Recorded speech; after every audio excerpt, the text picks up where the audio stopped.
Hey everybody, welcome to Dad, Son, and a Game. I'm Luke. And I'm Joel, or the Dad, and today we're taking a look at Trains. one of the cooler Gen Con releases. Anyway, about that intro. There it is.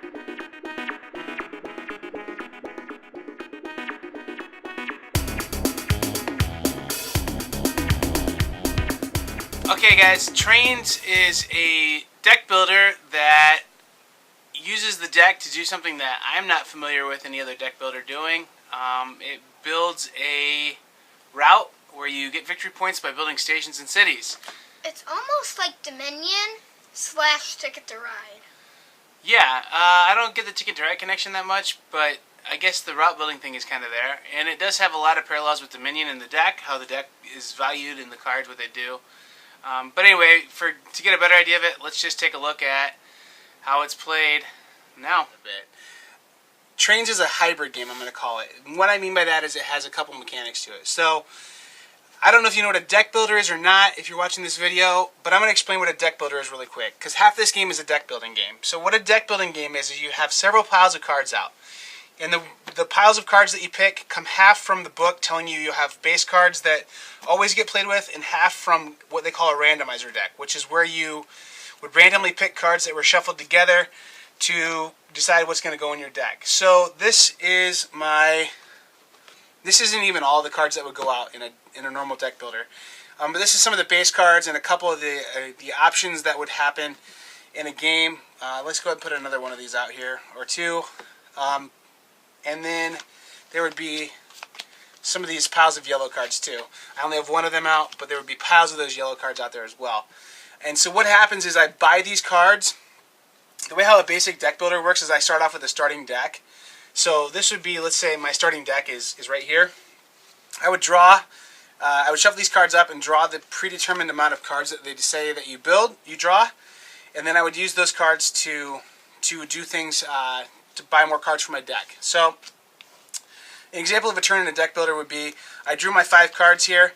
I have some money. That's basically what these blue cards are currency.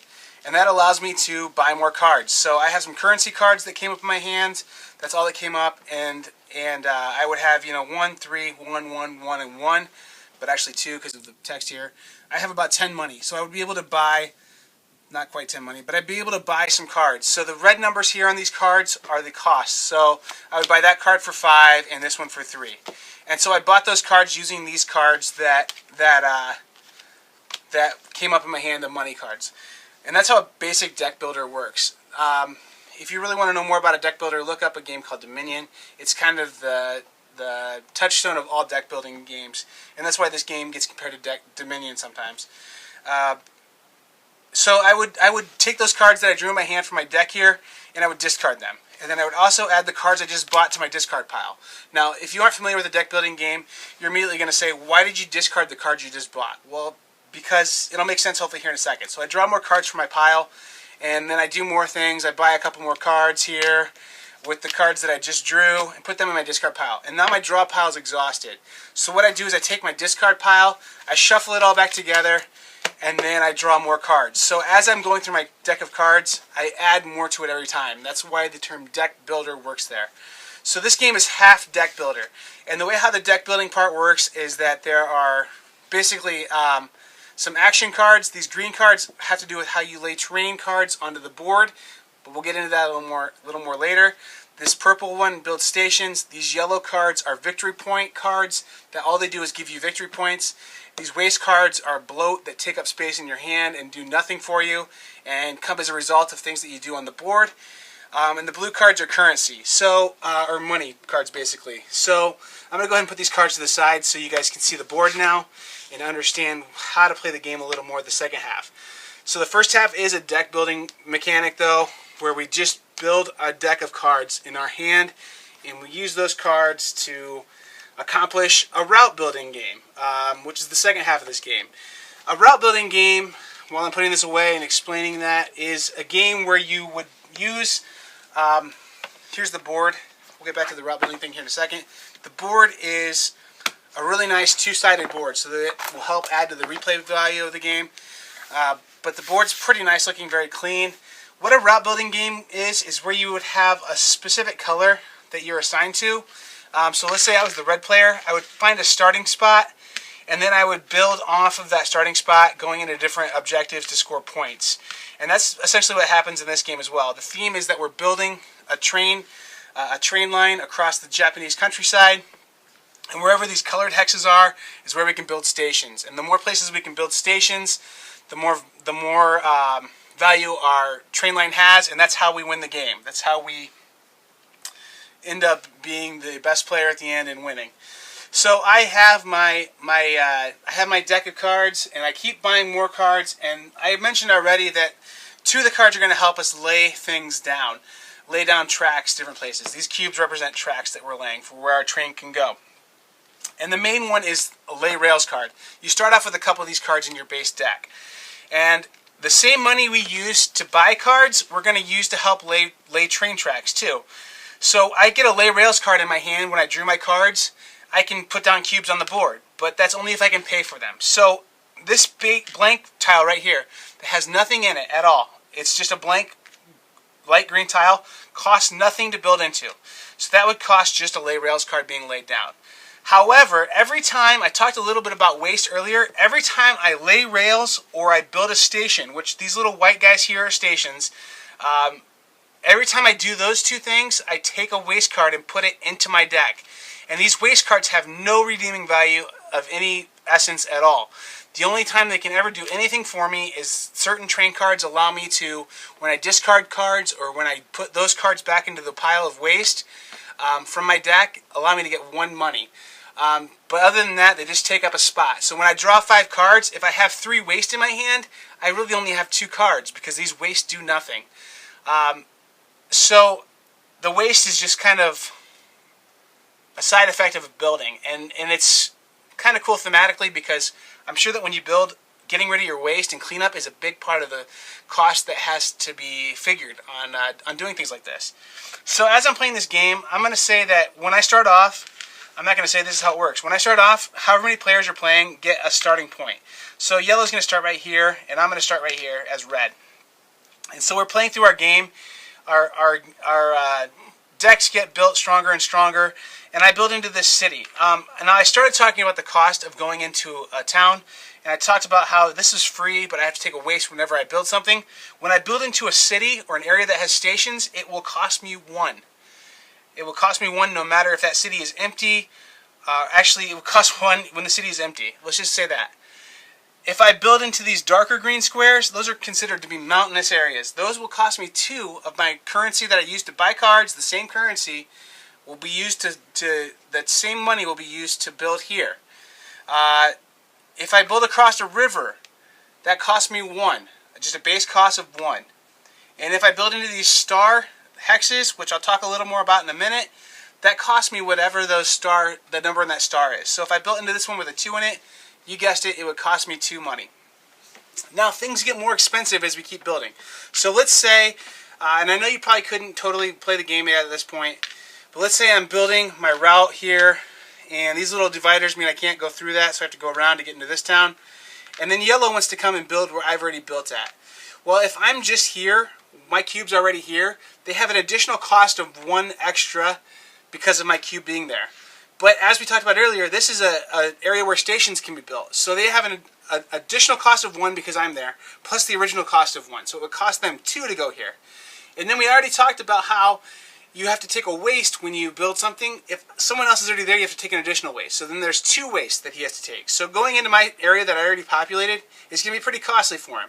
But there are reasons why he would want to do that. So if he did go there, he's not paying the 1 to go in there, he's paying the 2 to go in there. And he's taking 2 wastes, not 1, because I'm there first. The final thing is I talked about stations a little bit. When I get a station expansion card in my hand, I may build a station in one of these towns. The grayed out ones have 1 building on them, illustrated on them. The reddish colored ones have 2 buildings on them. The orangish colored ones have 3 buildings on them. So I think with logic we can figure out gray means I can handle 1 station. Red can handle 2 stations. And orange can handle 3 stations. And the only way those get built is they get built 1 at a time whenever a station expansion card comes up. Those don't cost any money, but you have to take waste for every one you lay. The other thing too is they serve as like a barrier to entry. So if yellow was here, yellow hadn't built there yet, and I had 2 stations there. We talked about before when that city was empty, he'd have to pay 2 and get 2 waste because my red cube was there. Well, now he has to pay 1 additional money for every station in my town as well. So if he came in here, it would now cost him 1 for the city, being in the city part, just because of the train effect, 1 for me being there with my cube, 1 for each station. So he's paying 4 now to come in there. He still only has to take the 2 waste. But that's a lot of money to get into a town. On these 3s in particular, it gets very expensive to get in there. The other thing too is if we did have a 3rd player and we were both in there, then that you take 1 extra waste and 1 extra cost for every cube that's in there, the colored cube already. So blue could come in there too, but it's going to cost him 2 waste or 3 waste and 3 money now because he's taking 1 extra waste for each color in there, and he's taking 1 extra cost for each color that's in there of cube. So that's a real quick overview of how the game works. Whoever has the most points at the end wins. Well, how do I get points? These stars represent victory points. So if you build into these hexes with these stars on there, the way how I think of this is that you're going off and building into rural areas. So this is actually symbolizing that you're going to build way off the edge of the board. And if you do that, they're going to give you 4 points for doing that, or 3 or 2. But it's very expensive to do, especially to get up here. I mean, look, I have these dark green squares, which cost me 2 to build through, and then I have to pay 4 to build in that square. But the way how victory points are calculated is that. Then also if you have stations in towns that you're built into, those give you points as well. So if I have built into this town here as red, but there are no stations there, I get 0 points, nothing. However, if there's 1 station there, I now get 2 points for being in a city with a station. If there are 2 stations there, I get 4 points. And they can't have 3 stations in this town, but down here where we can't have 3 stations, I know you're thinking, hey, I get it. I can count by 2s. 2, 4, 6. No, 8. You get 8 points for that. It goes up exponentially. So those three station towns are pretty interesting. They can be worth a lot of points. This seems like a lot of points all in a row here, but you're kind of away from everything else. So the board seems pretty balanced. I haven't seen anyone play in a spot on the board yet that I thought, wow, that's a really huge advantage. A lot of fun in this game. The way how this game works, though, I talked about a randomizer deck. This is the randomizer deck that comes with this game. So you can see how many cards are in this box. Every card in this represents a stack of cards that comes in the box. And here's some of the cards that are in the box, the way how you get it. There's more than that because I have them laid out all over the place, but you get a lot of cards in the game with you. And each one of these randomizer cards in this randomizer deck, which I talked about earlier, is used to pick the special cards. It represents a stack of cards. So, I mean, there's a lot there. While I'm talking about the randomizer deck, I will say this. This is the best randomizer deck I've ever seen in a deck building game, because right on the back it says randomizer. On the front it says randomizer. So there's no mixing these cards up with the regular cards, as opposed to a lot of deck builders which don't give you a randomizer deck, or their randomizer deck is just pretty identical to the rest of the cards. So, what am I missing here? Because there are so many cards in the randomizer deck, there's a lot of replay value. There's so many different combinations. There's probably thousands of combinations of cards that could come out in this game. And I'm sure there will be expansions. I already showed you the box, but I'll show you again. There's 2 huge rows with space for cards. I am certain they will come out with a lot of expansions. And this will be a great game that will be around for a long time. I really do enjoy this game. Every game's a little different. But before I go any further on this review that I'm doing while I'm showing you the game, let's get back to Luke and I and see what we have to say. So yeah, that's pretty much what the game is. Yes. What did you think of it? I thought that it was a lot like Dominion, which is a very good game also. So, yeah. So you liked it? Yeah. Cool. I get the Dominion comparisons. The cards are really similar to Dominion, but I would say this game isn't really... It's a deck builder, but it's not. I mean, it has more going on than that. So, I mean, like... I don't know. In the way that, like... Like one mechanic is used in other games and built on, like that's what's happening here. So I think what you're gonna see is like Seven Wonders has that drafting mechanic. That's a really cool mechanic, but that mechanic basically is that game. Well, now you're seeing other games starting to use that drafting mechanic to do other things. And Dominion was the first like real simple, cool deck builder. So you're gonna see people using that deck building type mechanic in other games. And we've already seen that in things like Legendary, Thunderstone, stuff like that. So this is kind of the same idea. You use this deck building mechanic that's very closely related to how it is in Dominion, where you buy cards and then put the cards in your deck and go from there. But then you also use it, to build your routes. And so, what did you think about the fun factor on this? Let's do art and theme first. Art and theme, I'm gonna have to give it probably an 8.5 because actually the art has a bit of a backstory to it. They took some photographs and they couldn't use those, so they just ended up painting over them, which made it look really cool. Yeah, that's the story I heard at Gen Con from AEG, that their photos they used in the Japanese game, they weren't sure if they could use those, so they had an artist paint like right over the top of the photos is what I heard to clear up some like gray area on legality. So the art is really cool.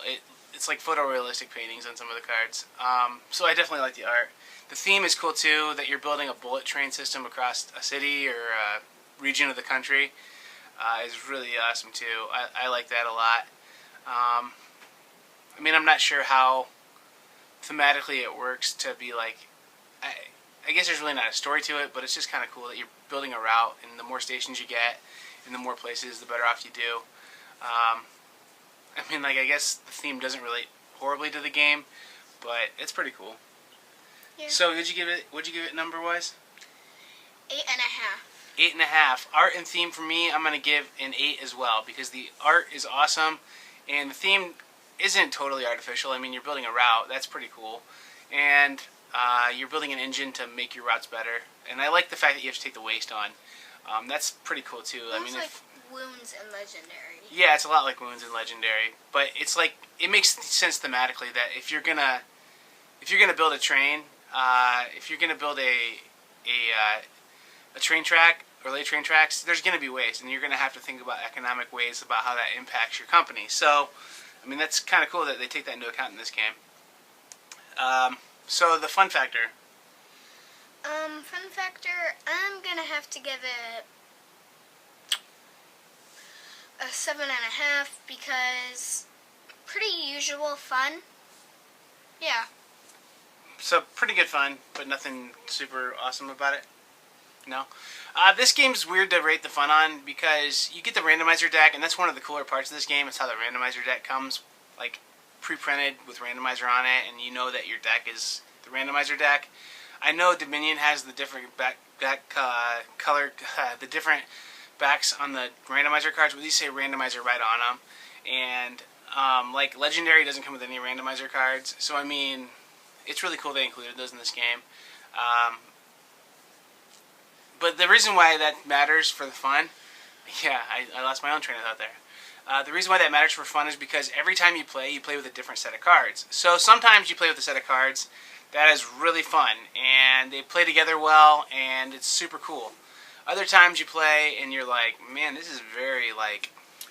almost like you have tons of money, but it's just all cheap stuff. Yeah, there are times that you have that happen, or there's times when you can't afford the cards ever. Or yeah, it's just the cards don't work well together sometimes. So I mean, if you cheated a little bit and say, hey, this card's cool and this card's cool, you could definitely be sure that you're gonna have a fun game. But I mean, I think with all the different kinds of cards that come in the box that aren't the standard set, you could probably play with like hundreds of combinations, and so that really helps the replay value. But sometimes you are gonna get like lousy selections of cards, but most of the time you're gonna get really killer selections of cards, honestly. So. The fun was usually really high for me, 8.5, 9. But there was a game or two where it was like, this is okay.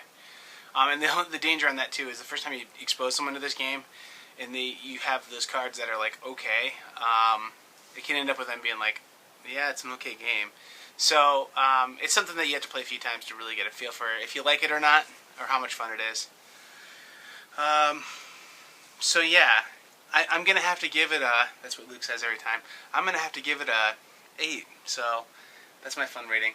What are you gonna do for Family Factor? Family Factor. Say it. Go ahead and say it. I'm gonna give it a. You're gonna have to give it a.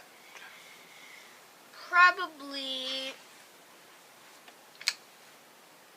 8 because the art isn't too violent or anything. It's just kind of a fun. It almost has a Pixar look to the art, but also the actual gameplay isn't that complicated. So yeah. So he says the art has a Pixar theme to it, which families will like, I guess. And so the theme is pretty easy. It's just that it isn't like that, almost like hardcore, sketched out type stuff. Yeah, as far as my family rating goes, I'm going to say this game has no questionable content in it. Like, it's all very family friendly. But the thing that might be, drop it a little bit is that it's a little complex. It's not horribly complex. The deck building thing is kind of new to some people, and so that might be lost on some folks. We played this with our female family member, my wife, his mom, and she, I don't know if it's quite going to get the mom approved, but she liked it okay. So maybe it'll be like a mom, so if it is mom approved, it'll happen right now. Otherwise, there's awkward silence there.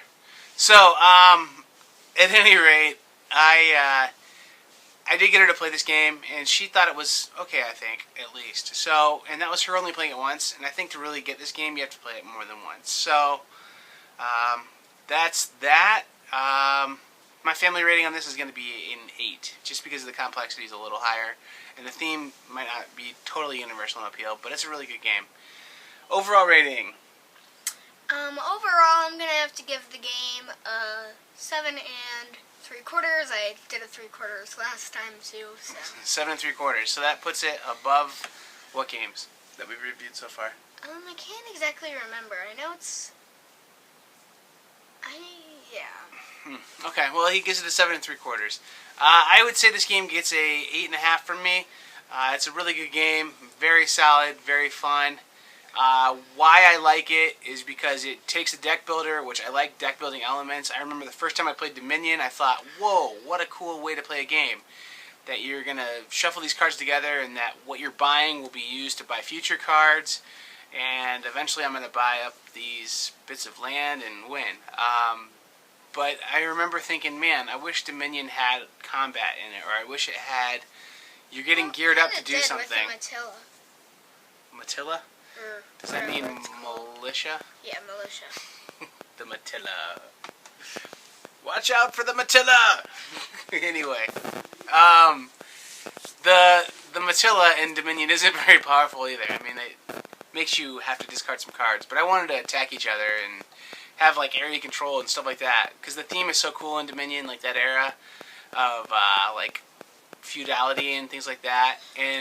And I wanted it to be more of a game than it was. And I liked Dominion okay. I kept it for a while and then I traded it.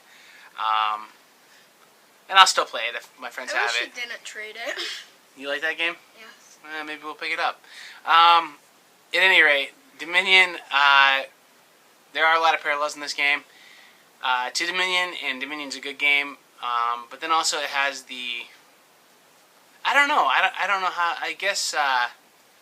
I guess it's more like an Age of Steam or something where you build the routes with the cubes thing. But at any rate, it's a very cool game, and I like it a lot. And this is from AEG Games, who makes some really cool games. I mean, they've made Love Letter. They've made a lot of other just cool games. I mean, they have a lot of things coming out. They're doing a lot of the small box games, but this is a little different direction for them. I think this kind of is it's a little heavier, more serious game for them. So I mean, it's pretty cool that they're diversifying their line with something this cool. So I really like it. And AEG's really competing to be one of my more favorite.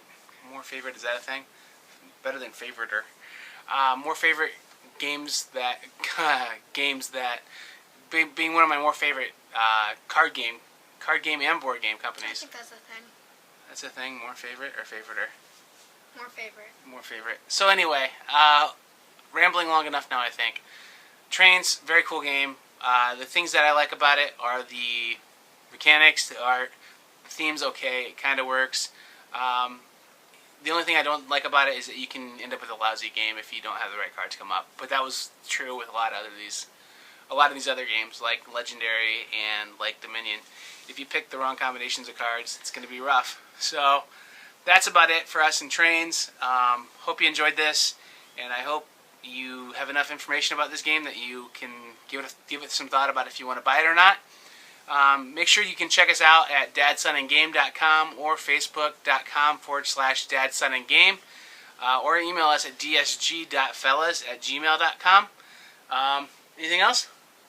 Not really, except for Smite My Rating! SmiteMyRating.com. We aren't there. That's not a real thing. And as always, we're brought to you by ADD Medication, home of attention spans. Anyway, thanks for watching. Hope we didn't ramble too much. I fear we did. So, but I appreciate you watching. And like I said, check us out on our other web presences. Alright, thanks. Bye.